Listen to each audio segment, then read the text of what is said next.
Ons praat vanaand 'n bietjie oor keuses en ons skop bietjie af en sê dat jy het 'n keuse.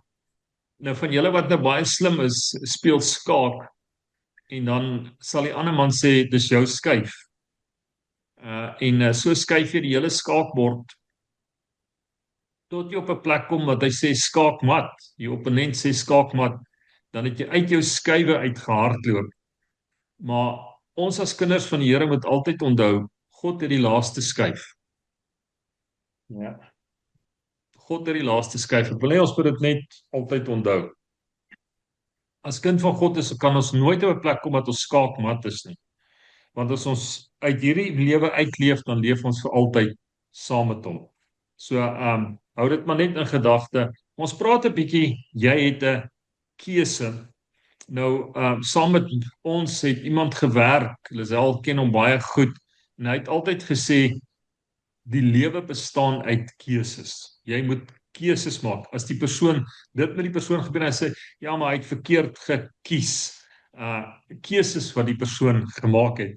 Nou ons uitspreker vanaand waarmee ons gaan begin is, dink jy dat jou besluite kan jou lewenskwaliteit verander? Dink jy dat jou besluite kan jou lewenskwaliteit verander? John, speak to us. So 'n halfuur gelede het my vrou gesê ek moet 'n tafel regmaak. Vir Sondag 5:45 sê vir my vrou, ons gaan kamp, maak die kamptafel reg. Ja, nee, skud jou kop. Nou ek vra, wat se keuse het jy? Vir Sondag aand 6:00 kamptafel regmaak. Ja. So jy sê, ja, my vrou. Ja, wat jy wil Kossie sê vanaand en Kossie sê môre aand en jy wil warm slaap vanaand. Ja, sê, consequences. Yes, consequences. So John sê dat jou besluite het gevolge. Jou besluite het gevolge.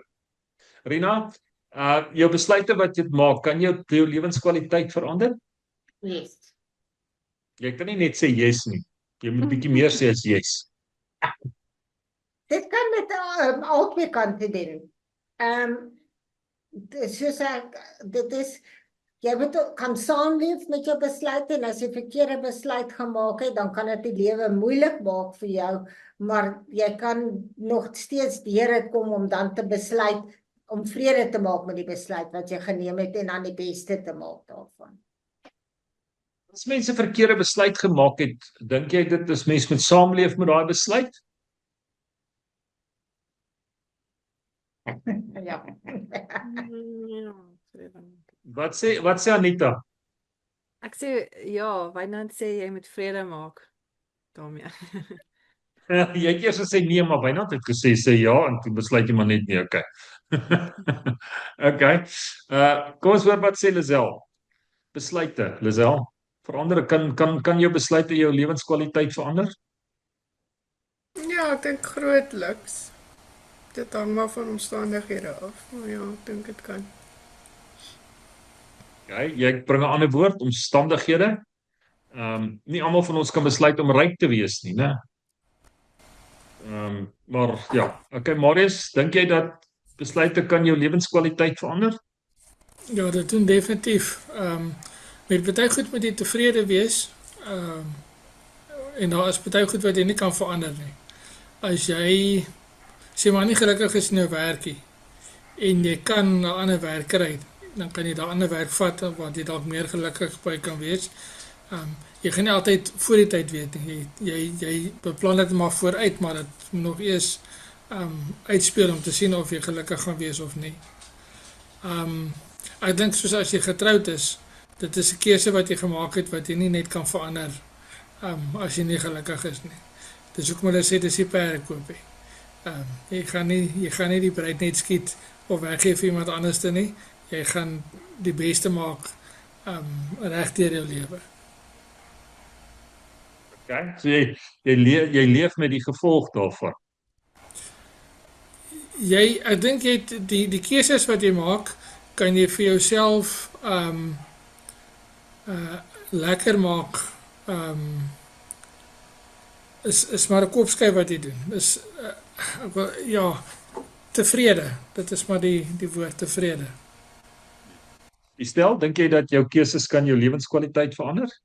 Ja, ek dink en mense kan ook keuses maak wat jy mee moet saamleef. Kan ook dit nogal bepaal. So stel gooi iets anders in. Sy sê dat jou keuses kan jou lewenskwaliteit van, maar jy ry met jou motor en iemand anders te ry oor die rooi lig en hy stamp jou. Dit was sy keuse om oor die rooi lig. Dit was nie jou keuse nie. En jou lewenskwaliteit kan verander. Of jy kan hulle vir die werk kan hulle vir jou sê, ons het nie meer jou dienste nodig nie. Jy was dalk 'n goeie werker, maar as gevolg van die feit dat ons nie olie van die rand kan afkry nie, daar nie meer vir jou werk nie. Jy weet, dit was Donald Trump hulle se keuse om oorlog te maak. Tannie Wilma, wat sê Tannie? Dit kan jou lewe verander. Dit kan ten goeie of ten slegte. Dit hang af wat se keuse jy maak.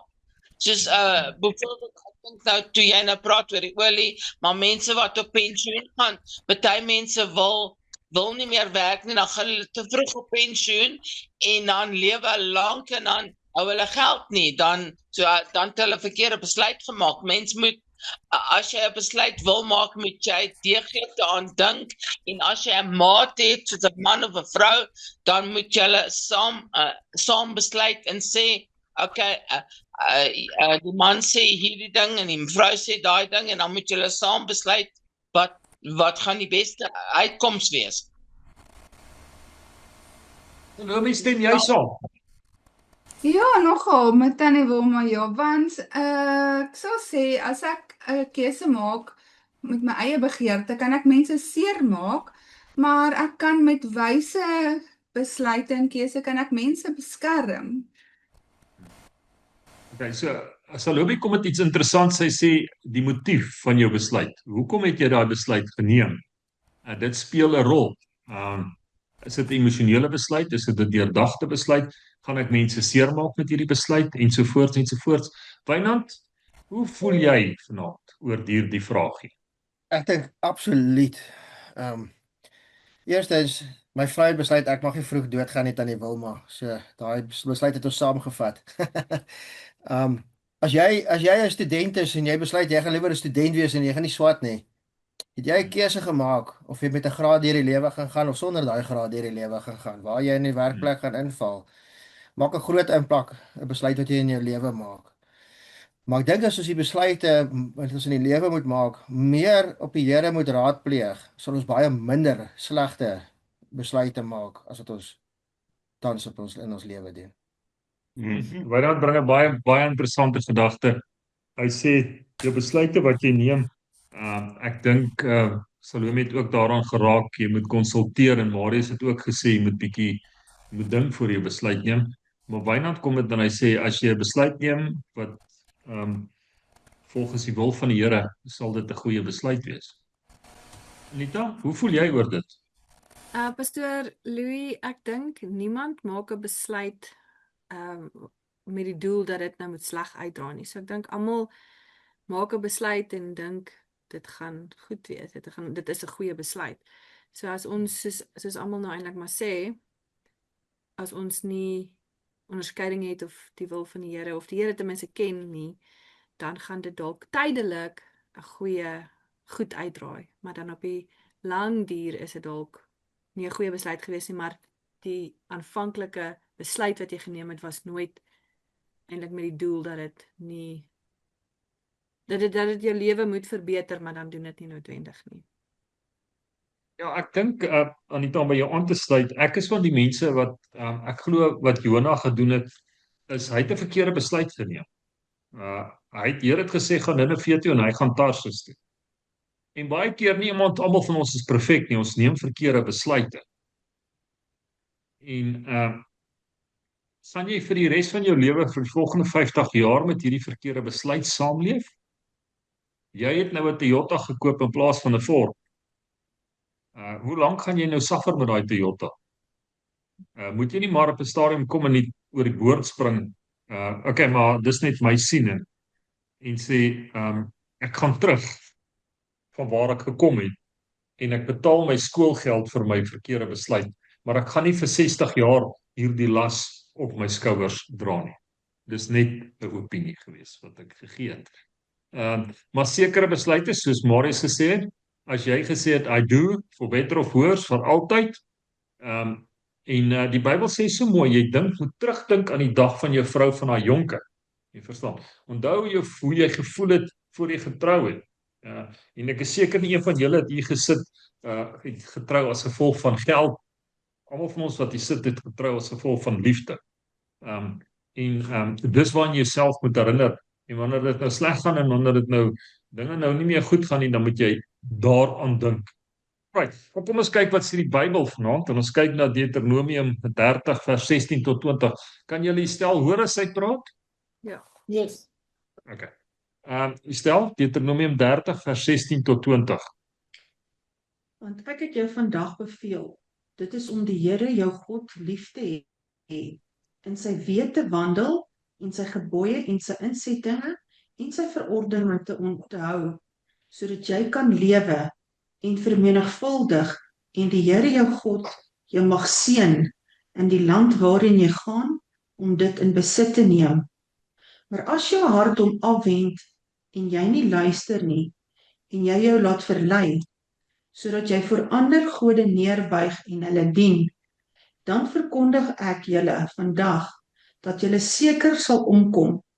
Julle sal die dae nie verleng in die land waarin jy oor die Jordaan trek om dit te besit te gaan neem nie.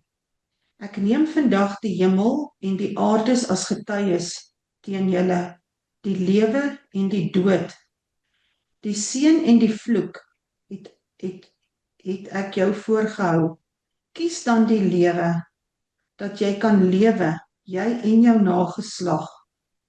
Deur die Here jou God lief te hê, na sy stem te luister en hom aan te hang, want dit is jou lewe en die lengte van jou dae, sodat jy kan woon in die land wat die Here aan jou vaders Abraham, Isak en Jakob met 'n eed beloof het om dit aan hulle te gee.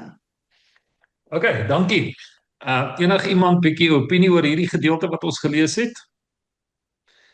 Dis Moses se afskeidstoespraak aan die volk na 40 jaar hier in die woestyn. Dis sy afskeidsboodskap. Kies reg. Kies reg. Okay, praat met my. Wat staan vir julle uit, Marius? Ek dink die regte keuses het altyd orde of reëls aan hom gekoppel.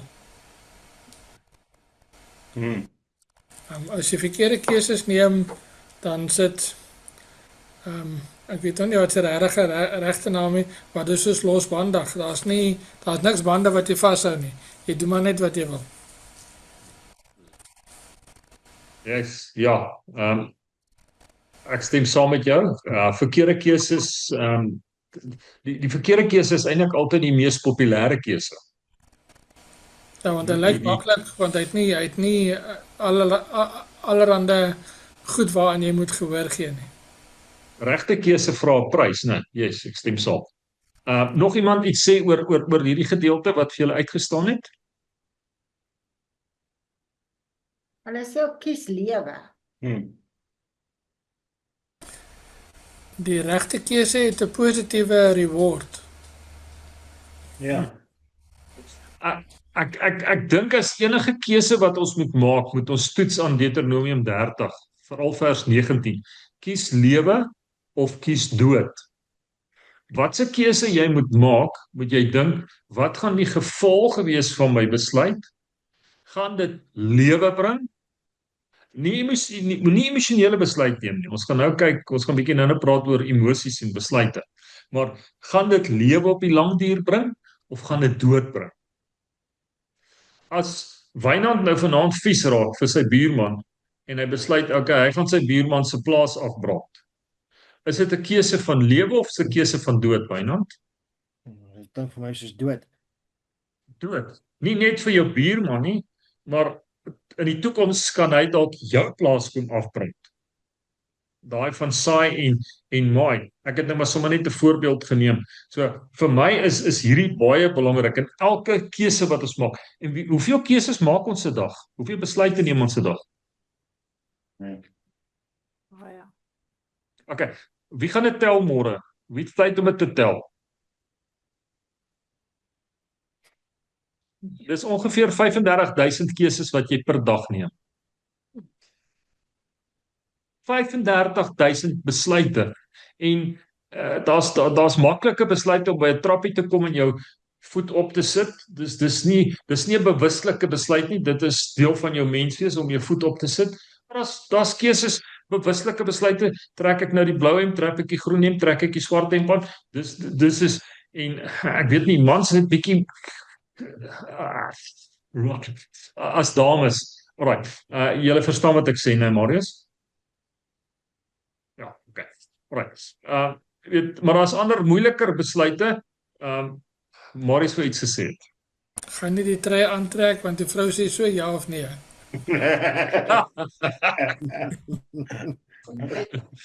Ja, of sy sê vir jou, ek dink nie die groen hemp gaan vandag gaan mooi lyk, die trek die blou hemp aan want ek het 'n blou rok aan.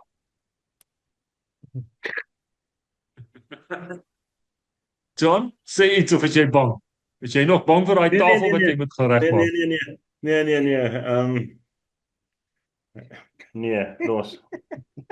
Chicken, KFC. Alright, so ons het 'n nuwe KFC op hierdie groep.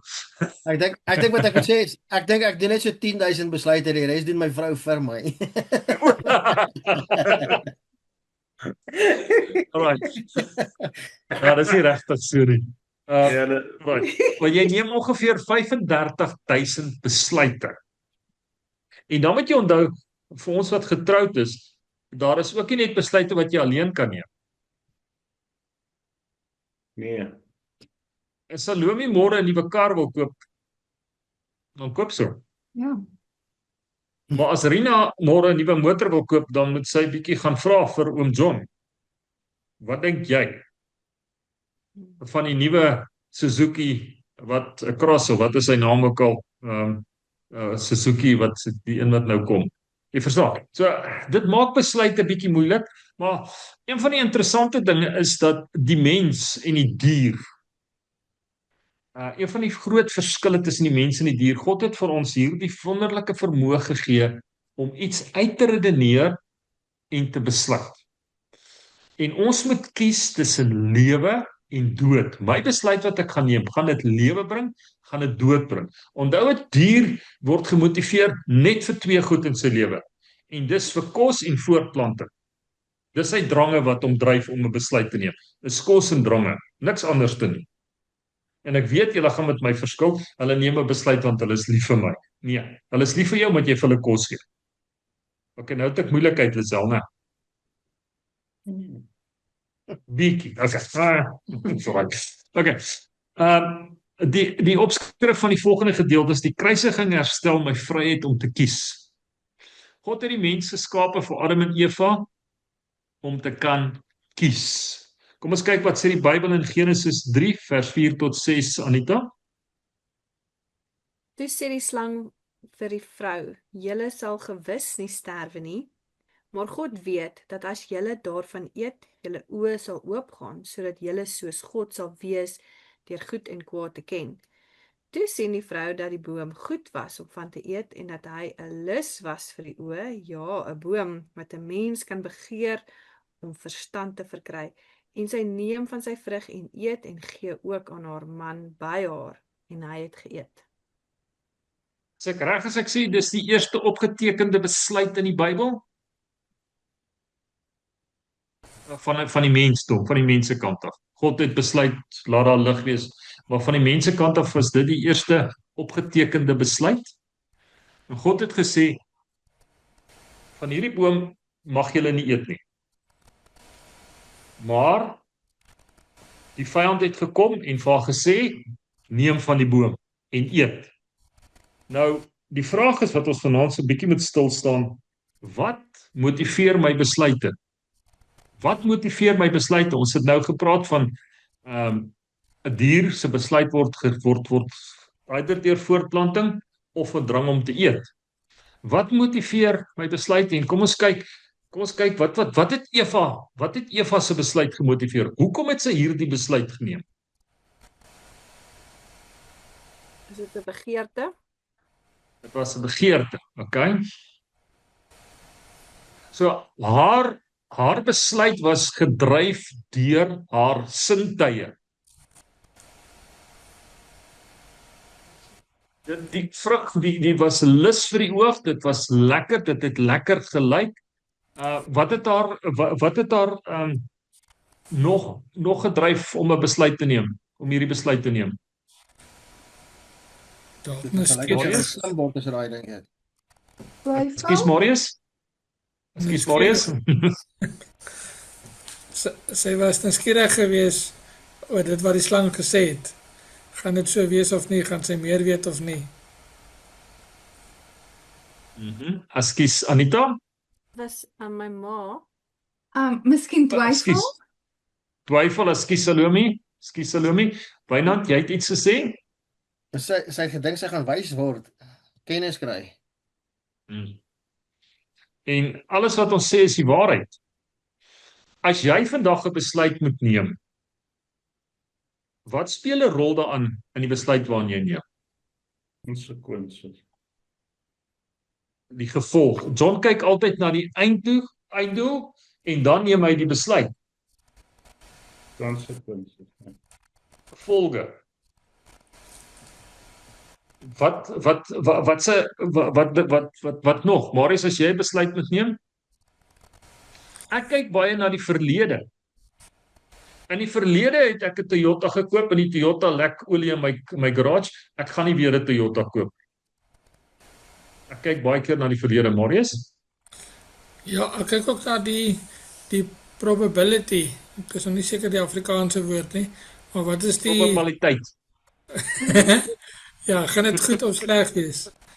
So ek probeer by 'n paar mense altyd iets voor ek 'n besluit neem. Eers met 'n paar mense praat uit verskillende agtergronde uit om te sien kan dit dalk werk of nie werk nie as ek self nie die ondervinding het van daardie keuse wat ek moet maak nie. Wat was die gevolg van Eva se keuse? John, jy Baie mense maak besluite ook oor greed. Ja, ons moet pas op as ons besluite gedryf word deur ons drange. Almal van ons wil baie geld hê. Daar is die Afrikaanse woord, ja. Almal van ons wil geld hê. Maar ons is nie net ver genoeg nie. Hoekom wil ek 'n miljoen hê as ek 5 miljoen in my bankrekening kan hê? Alright. Kom ons kyk, wat was die gevolg van Eva se besluit? Groot gevolge. Groot gevolge? Dra ons as vandag die nageslag van Adam en Eva nog die curse, die vloek van haar besluit? Een verkeerde besluit. So een verkeerde besluit kan nie net jou lewe verander nie, dit kan jou familie se lewe verander, dit kan jou medemense se lewe verander, dit kan jou kinders se lewe verander. Een verkeerde besluit. Die gevolg van jou besluit. Maar een van die grootste goed wat Eva en Adam en Eva verloor het, hulle het hulle autoriteit verloor, hulle het hulle heerskappy verloor, en ewe skielik word hulle 'n slaaf van die vyand. Sonde is 'n keuse. En los die vriende. Sonde is nie 'n siekte nie.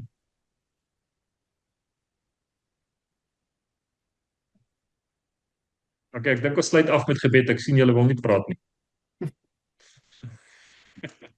Sonde is 'n keuse. En baie keer is ons vasgevang hierin. Tannie Wilma, Tannie wil afsluit met gebed.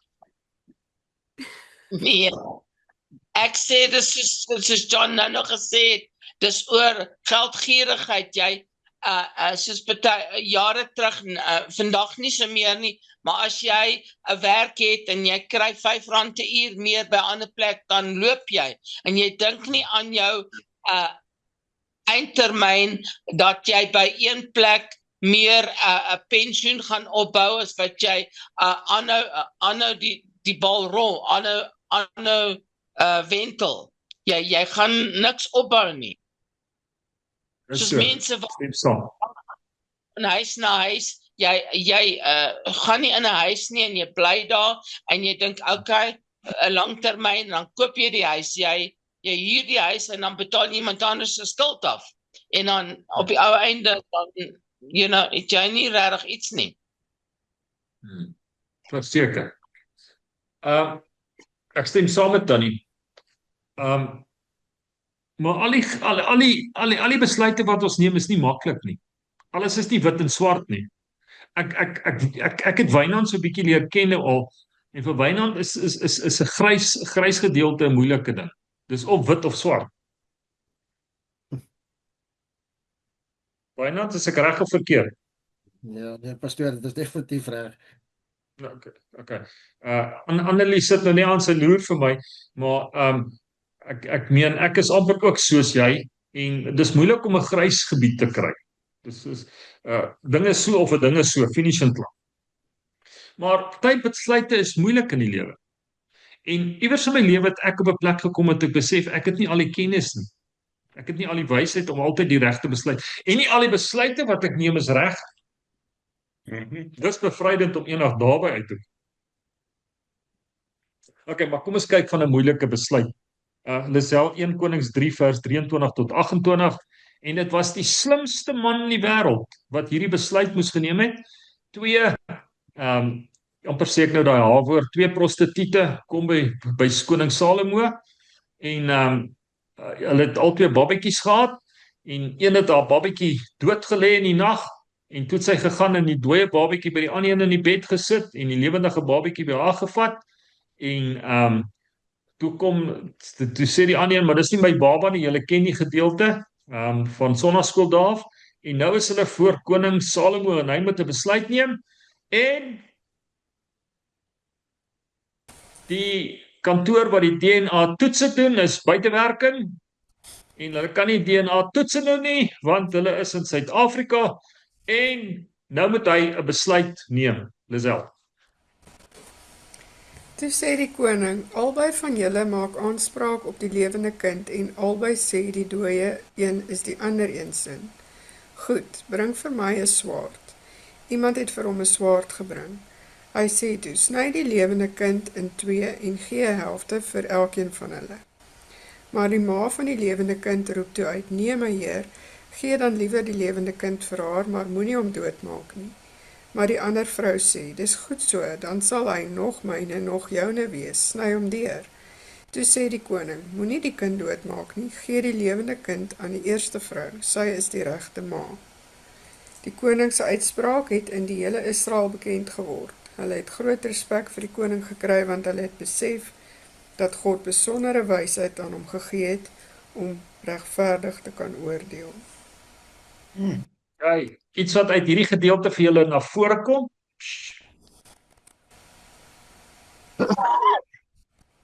Die waarheid gaan altyd uitkom.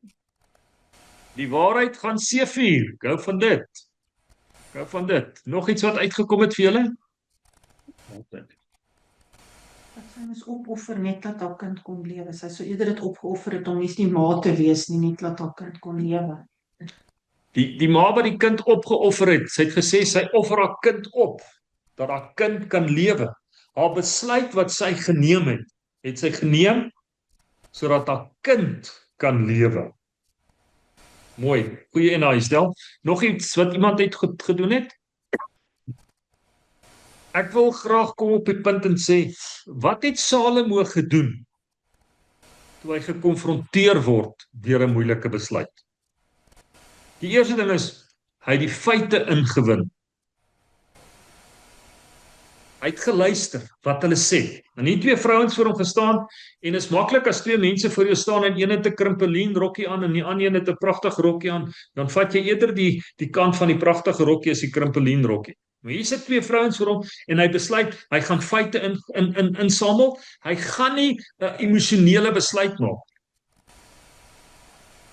Pas op vir emosionele besluit. Pas op, jy stap by 'n plek in en jy sien daai nuwe Suzuki of jy sien daai nuwe Honda of jy sien daai nuwe Toyota en jy sê, "Yes, waar teken ek? Ek vat hom." Pas op daarvoor. Jy het nie daai besluit deurgedink nie. En dan Salomo het gefokus op die uitkoms. John het dit nou gesê. Hy sê wanneer hy besluit jy moet hy dink, wat gaan die konsekwensies wees? Wat gaan die gevolg wees? En hier is iets interessants wat ek geleer het is baie keer kom mense na jou toe en hulle wil 'n besluit neem en hulle wil jou opinie hoor. Maar hulle wil nie verantwoordelikheid neem vir hulle besluit nie, hulle wil jy moet die besluit namens hulle neem. Pas op daarvoor. En Salomo kom met die wysheid van die Here en hy sê bring vir my 'n swaard. Hy sê kom ons hierdie lewende kind, kom ons verdeel die kind. Dis albei se kinders dood. En dadelik die ma wie se kind dit was het gesê nee, gee dan maar eerder die kind vir daai vrou. Maar moenie die kind doodmaak nie. En ewe skielik te besef het hierdie is die regte ma. Okay, en kort wil ek hierop sê win die feite in. Maak seker van die feite voordat jy 'n besluit neem. Moenie emosionele besluit neem nie. En die belangrike gedeelte vir my is sekerlik, moenie namens iemand anderste besluit neem nie, maar die grootste daarvan is, die mense het gesien dat Salomo het die wysheid van God in hom. As jy goeie besluite wil neem, maak seker dis in lyn met God se wil. Okay. Enige opmerkings? John, jy sê as iemand anders dan na jou toe kom en vra vir jou veral met 'n getroude paartjie, moet nooit die man of die vrou se kant vat nie. Want die konsekwensies van die storie gaan wees is wat gebeur na 6 maande of 'n jaar as hulle weer by mekaar uitkom. Wat sê hulle van jou af? Jy gaan mense so verloor. Dis ook een van die bevrydende gedeeltes wat ek in my lewe gekry het om te besef ek is nie God nie, ek het nie al die antwoorde nie. Ekskuus, ek sê dit met groot respek. Ek het nie al die antwoorde nie. En ek is nie 'n skeieregter dat hulle kan beklei nie. Ek kan advies gee, maar dis julle keuse wat julle moet maak. Nog iemand iets sê oor Salomo se besluite? Okay. Kom ons kyk wat sê Spreuke 2 vers 6. Ek sien ons hardloop so 'n bietjie uit tyd uit. Spreuke 2 vers 6, Salome. Want die Here gee wysheid, uit sy mond kom kennis en verstand. Kyk. Hier is die belangrikste. God gee wysheid.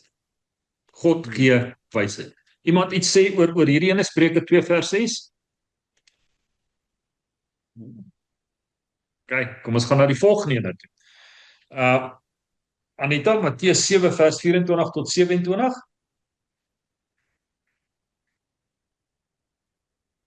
Elkeen dan wat na hierdie woorde van my luister en dit doen, hom sal ek vergelyk met 'n verstandige man wat sy huis op 'n rots gebou het.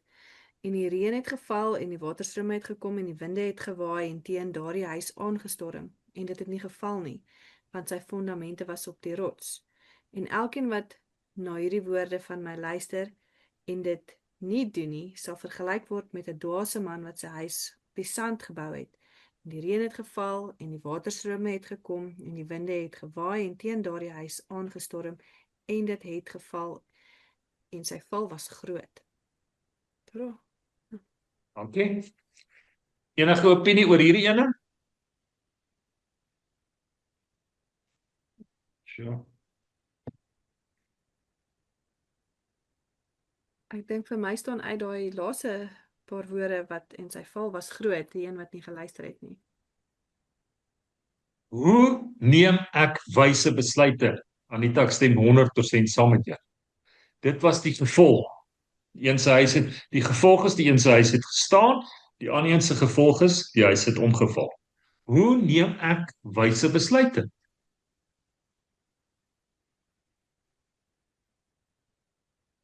Dalk ook weer geskiedenis. Kyk, jy's 'n baie belangrike man as daar eers 'n intro is voor jy praat hoor. Ek sien party pastore speel ook so intro. Dit hulle begin praat op die einde en dan speel hulle sulke intros. Marius, jy's belangrik hoor. As is nou by ander kerk, so dis hoe dit werk. Nee, ek dink weer, as jy bietjie kyk ook na geskiedenis, die ouens wat jy al gesien het, wat op rotsbou en net op sandbou, kan jy sien wat werk en nie gaan werk nie. Ek hou van- dink nou aan rots, ekskuus Louis. As jy jou hulp gaan haal by die rots, wat Jesus is, dan gaan jou huis staan. So vir my persoonlik, ek stem 100% saam met julle en ek dink altyd daar by julle by Lisel, daar by Sedgefield, as ek daar op die strand loop en ek sien daai sandrotse, dan dink ek die ouens wat daar bo gebou het, né? En dan kyk jy, dis geloof wat daai huise daar bo, né? As ek kyk hoe daai sand so in daai rots. Maar okay. Dis seker ook maar 'n tipe rots, maar okay. Vir my lê die geheim in vers 24. Anita, Dit weggehardloop. Wynand, jy moet maar lees. Elkeen dan wat na hierdie woorde van my luister en dit doen, hom sal Ja, ek net daai gedeelte. Die wat luister, waarna luister? Of die kanaal nou toe is of nie. Waarna luister ons?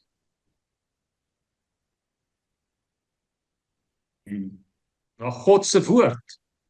Want onthou ons het gesê wysheid kom van God af. As jy luister, dan is dit alright. Nee, wat moet jy nog doen, Wynand, as jy moet wat luister en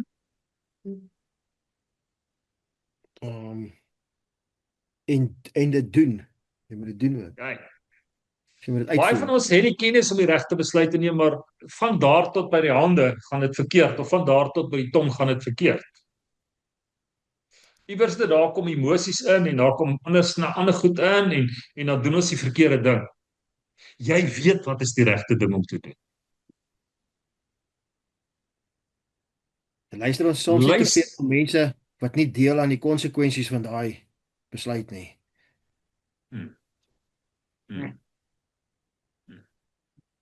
Jy weet wat is die regte besluit, want God praat met jou.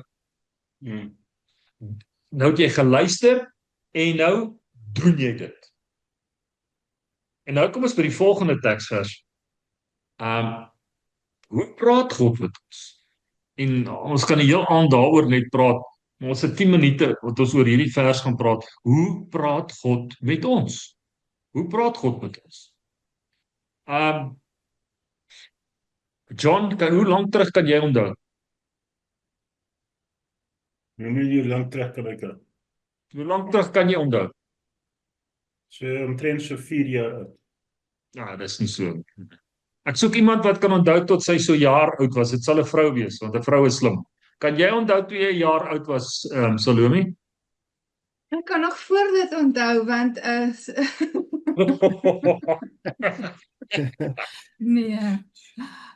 Ek het julle altyd gesê Salome is die slim enetjie tussen ons. Nee, ek kan nie so vroeg onthou. Okay, maar nou is jy hierso en Anita. Kan jy nog onthou toe Anita haar eerste tree gegee het? Ja, Vertel vir ons wat het gebeur. die opgewondenheid. Ek dink Ja, maar- ek het daar glad skrik want sy het geweet wat gaan aan en ek het so opgewonde gewees. Shame.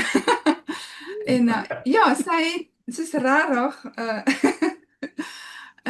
geskrik want ek was so bly En toe het sy maar net gaan sit en weer 'n rukkie gevat voor sy kon weer loop. En as hy nou vandag loop, is hy nog steeds opgebonde dalk. En ja, ek is baie bly sy het geleer. Okay, wat wil ek hierdeur sê?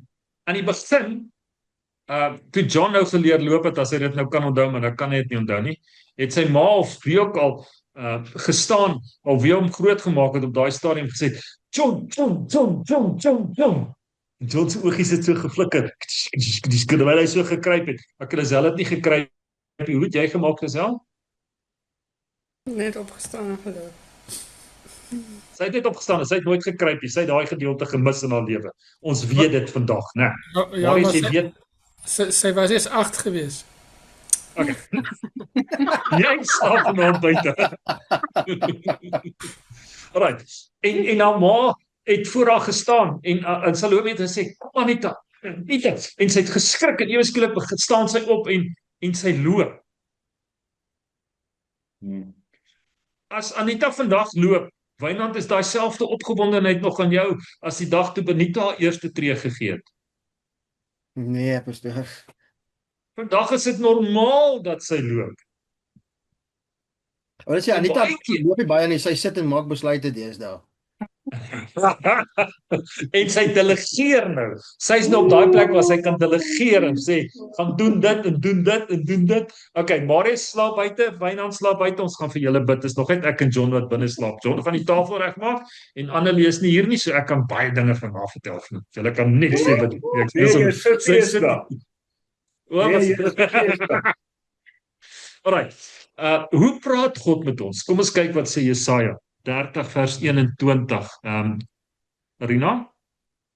En jou ore sal 'n woord agter jou hoor wat sê, dit is die weg, wandel daarop, wanneer jy regs of wanneer jy links wil gaan. Kyk, ons het die idee, en dit is reg. God is die herder, en ons volg hom. Hallo? Dis agter. Die Here is my herder, Johannes 10, Psalm 23, en ek volg hom. Maar hoe praat die Here met my? Staan die Here voor my en sê, kom Louis, hierdie kant toe, kom hierdie kant toe, kom hierdie kant toe, kom hierdie kant toe. Hoe praat die Here met my? Waar is God se woord volgens Jesaja? Ja. Hy's agter jou. Ek hoop iemand kry die prentjie. Sou dit nie makliker gewees het as ons kon gekyk het en God staan daar voor en hy sê, okay Louis, gaan koop die Toyota, moenie die Suzuki koop. En hy sê, kom. Miskien met jou eerste tree, sê die Here, kom na my toe, almal wat vermoeid en belas is en ek sal vir jou rus gee. Maar as God in jou woon, praat hy nou deur jou, hierdie gedeelte sê hy staan agter jou en hy praat met jou. Kom ons kyk gou wat sê Johannes 14 vers 17. Johannes 14 vers 17. Anita? Wynand, dis nie op die gebedslys nie. 14 vers 17. Die gees van die waarheid wat die wêreld nie kan ontvang nie, omdat dit hom nie sien en hom nie ken nie, maar julle ken hom omdat hy by julle bly en in julle sal wees. Waar is die Heilige Gees? So God praat van binne.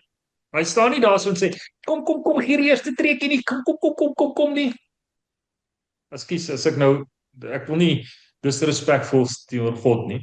Maar God is woon in ons. Hy's in ons. Alright. Wie van julle het al 'n GPS gebruik? Ek hou nie van 'n GPS nie. Wynand, gebruik jy Maps? Of wat gebruik jy? Nee, pastoor, die laaste keer het ons gebruik het op pad daarna John en toe het ons 'n verskriklike pad gevat.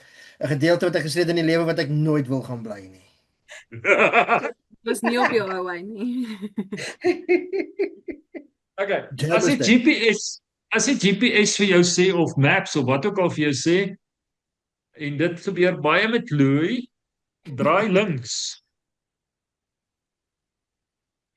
Dan dink ek, ag, miskien moet ek net om die blok ry en kyk hoe lyk dit voor. Miskien is die pad beter. Hierdie pad lyk dan vol slaggate.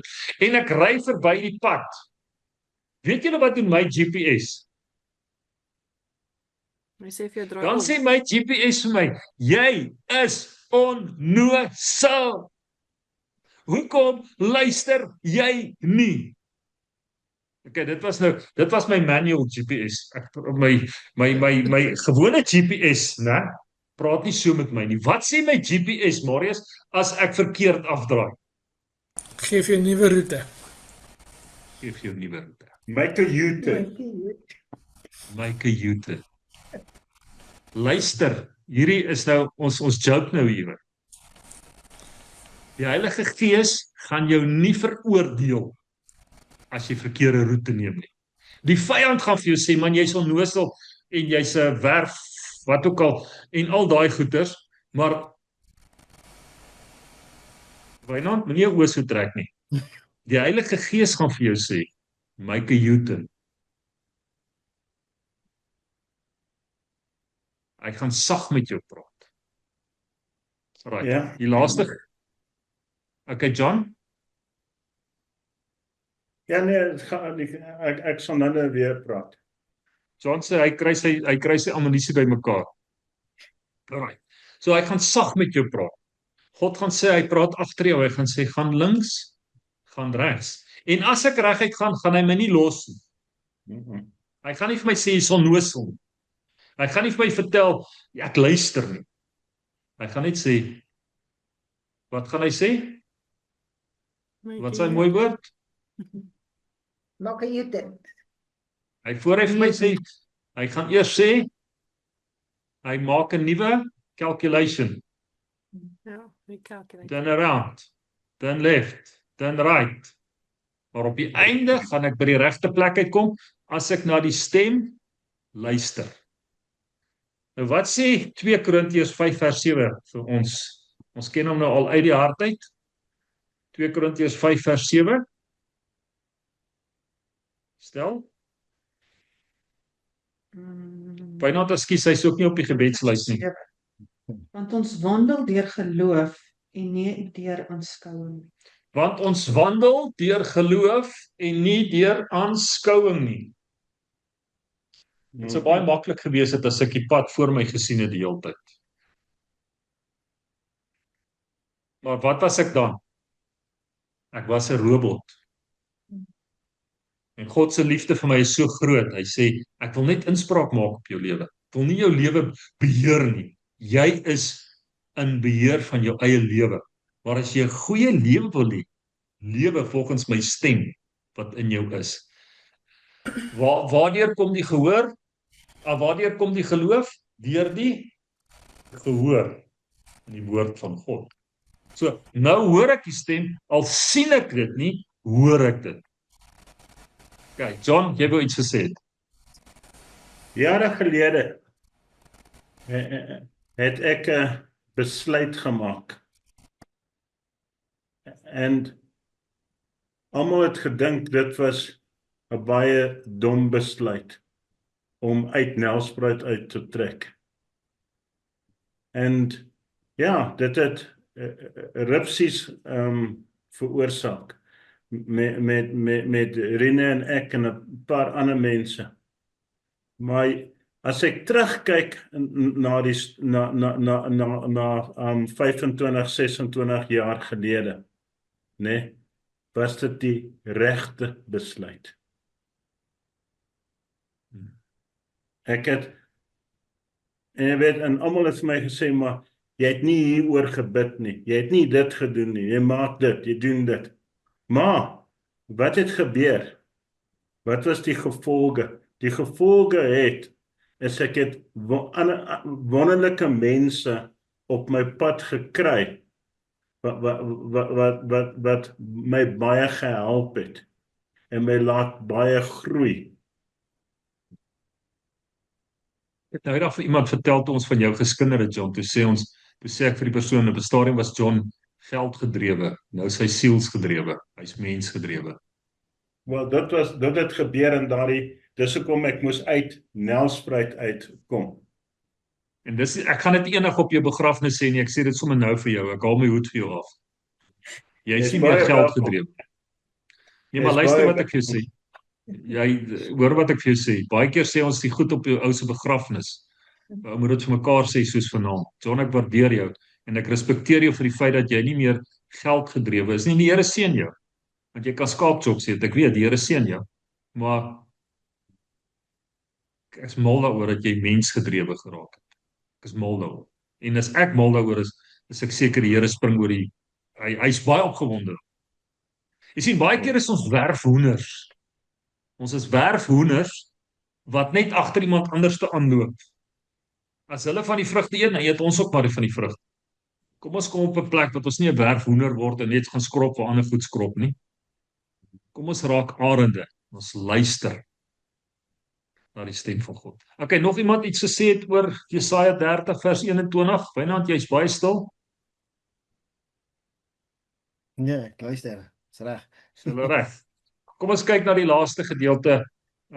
Lisel, Filippense 2 vers 5 tot 8. Die feit dat Jesus aarde toe gekom het en ons herdenk dit nou oor 2 weke waar hy vir ons aan die kruis gesterf het ons daai reg gegee om weer autoriteit oor ons lewe te neem en die regte besluite te kan neem. Ons hoef nie 'n slaaf te wees nie, ons is 'n kind van God. Filippense 2 vers 5 tot 8 is al. Julle gesindheid moet soos Jesus Christus sin wees. Alhoewel hy self God was, het hy nie vasgeklou aan die goddelikheid wat hom toekom nie, maar hy het dit prys gegee. Hy het 'n slaaf geword en aan mense gelyk geword, en toe hy as mens geleef het hy homself nog verder verneder deur tot die dood toe gehoorsaam te wees, ja, tot die kruisdood toe. Hy het 'n besluit geneem.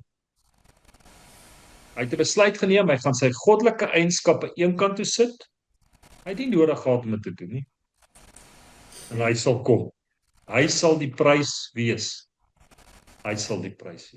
Die regte besluit, anders sou ons nie vanaand hier gewees het nie.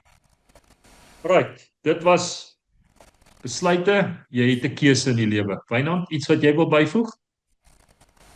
Nee, ek dink daai stukkie wat sê die stem sal van agter af kom. Ek dink ons houding moet eerder wees om te sê is, Here, ek wil voor jou loop. Hou 'n oog oor my. In steede van te sê loop voor ek volg hom maar net. Dink ek is 'n belangriker ding dat hy 'n oog oor ons kan hou oor hoe en wat ons doen. Ek sal vir jou daai skrifgie stuur, Wynand, hy sê God rig ons met sy oog. Hy is in Psalms. Yes, hy hou 'n oog oor ons. Anita, iets wat jy wil sê? Nee, pastor, ek dink dit 'n vraagie as jy nou nie dis nie eintlik 'n vraag, dis net 'n retoriese vraag. Dis as jy dan nou nie die stem van die Here hoor nie, hoe weet jy maak die regte besluit? Kan ek sommer so uit die heup uitskiet? Ja, Moenie die besluit neem tot jy nie gehoor het nie. goeie antwoord. Dis wat ek doen. En dis hoekom ek baie keer maar 'n bietjie stadig is, maar ja. En as ek die besluit gehoor het, dit moet 'n Toyota wees. Dan wil ek hom môre hê.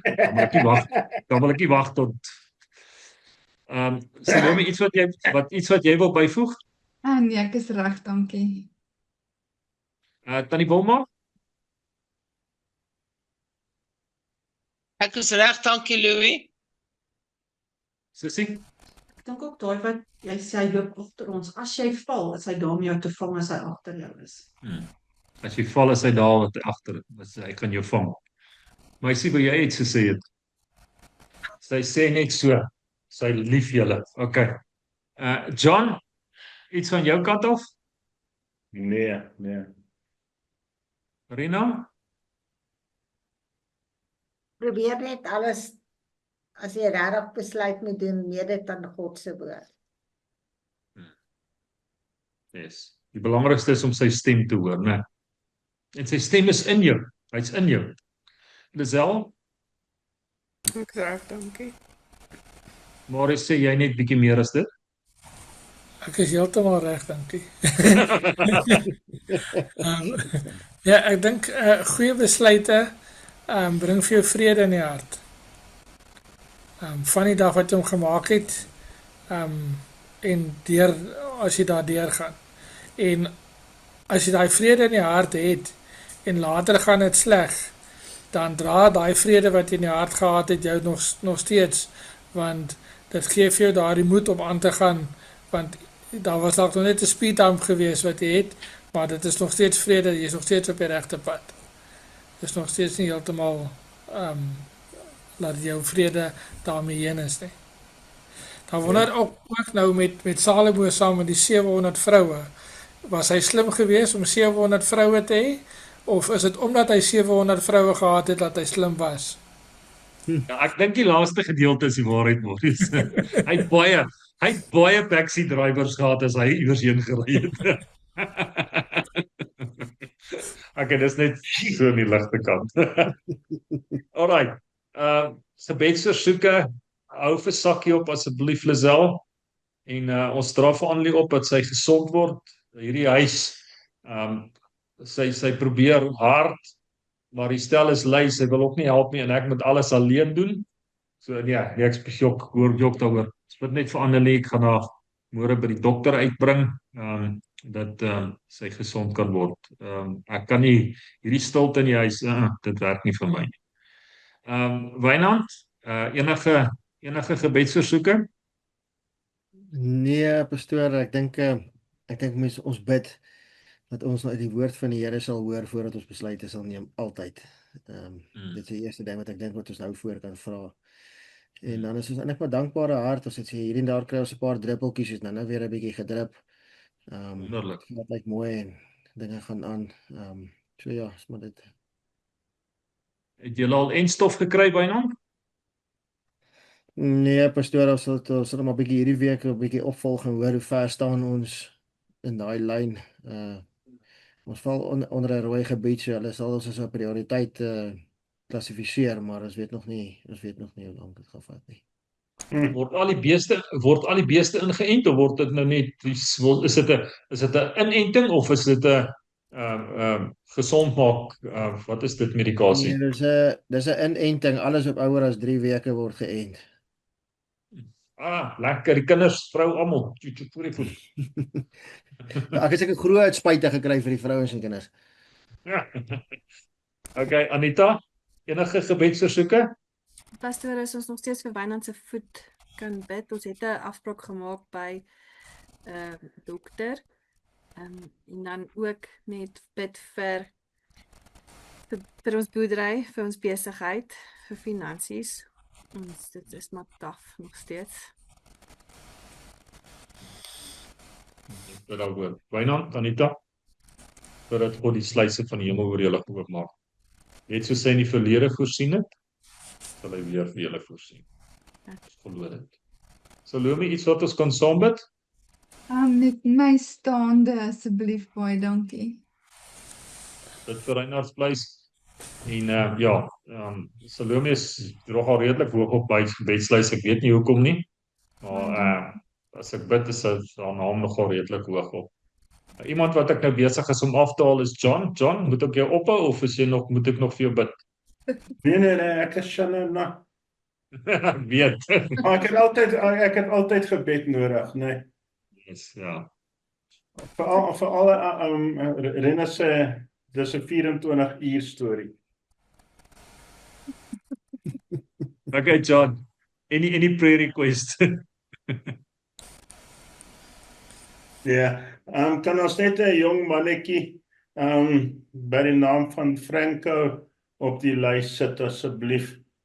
Hy was in 'n verskriklike motorongeluk. Hy het pappa weer ons het vanaand daaroor gepraat, die gevolge.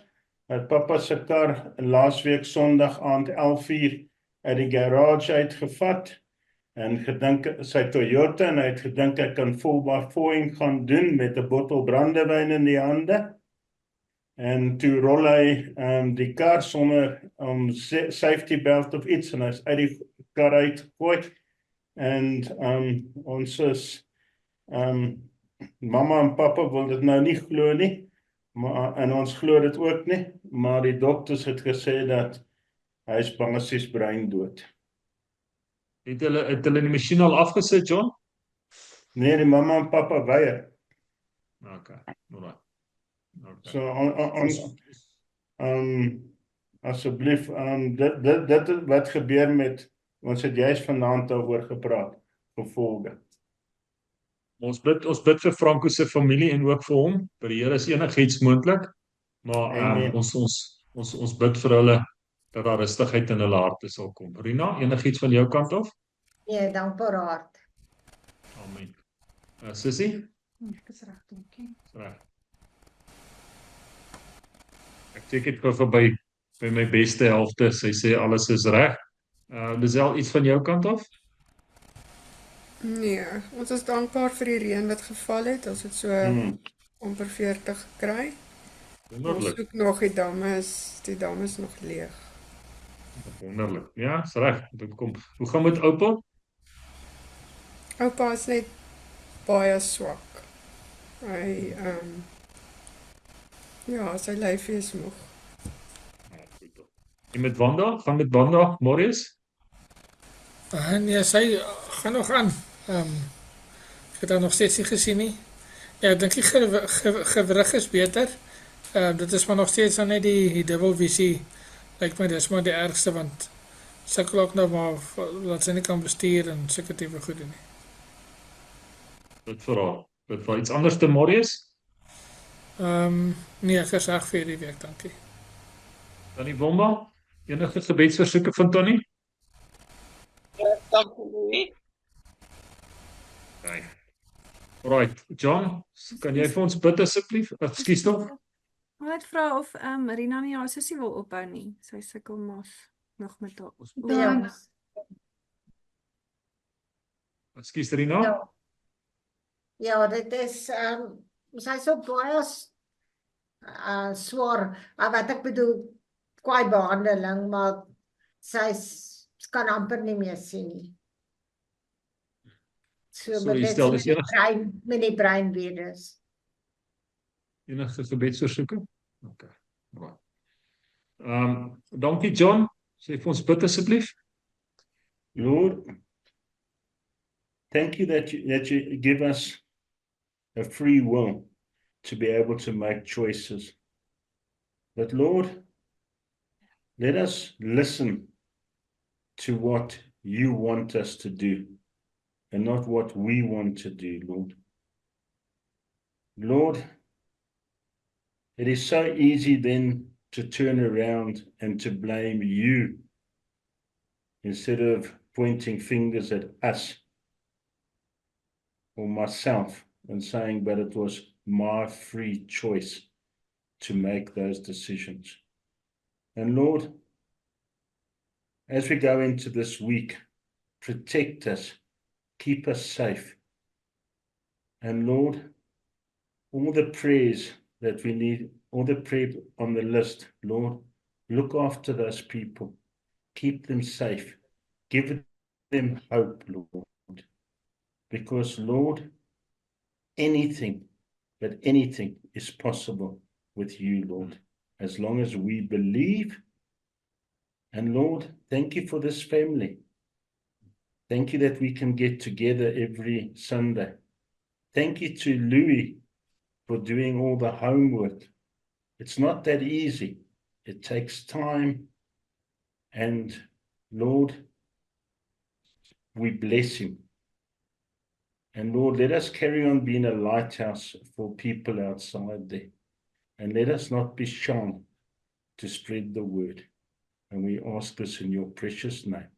Amen. Dankie John. Mag julle 'n geseënde aand hê. Gaan eet 'n lekker pannekoekie of ietsie. Ek gaan my tafel klaarmaak. Voor jou tafel klaarmaak. Ek sien Lisel het vir Marius gesê, lyk dit vir my die melkkos is besig om oor te kook. Geniet julle melkkos. Ek kan lippe lees. Wat julle ook al ons wat ek vir die twee vrouens gaan aanbied vanaand is elkeen 'n broodjie met 'n bietjie botter op. Dis al. Lekker koffie daarbey. Nee, hulle het nou 'n koffie gekry. Nee, dan moet ek daai koppies ook nog was nie. Hulle kry net 'n broodjie en bottertjie. Dis al. Raai wat, hierdie Engelsman het nooit melkkos geëet nie. Het jy nie melkkos geëet nie? Ek het nie idee wat dit is. Dis Ek gaan weer milkfood. maak. Ek gaan weer maak en Milk- dan gaan hy weer vir my sê, die goed eet ek nie. Dis Bye. milkfood. Bye. Bye. Baie julle.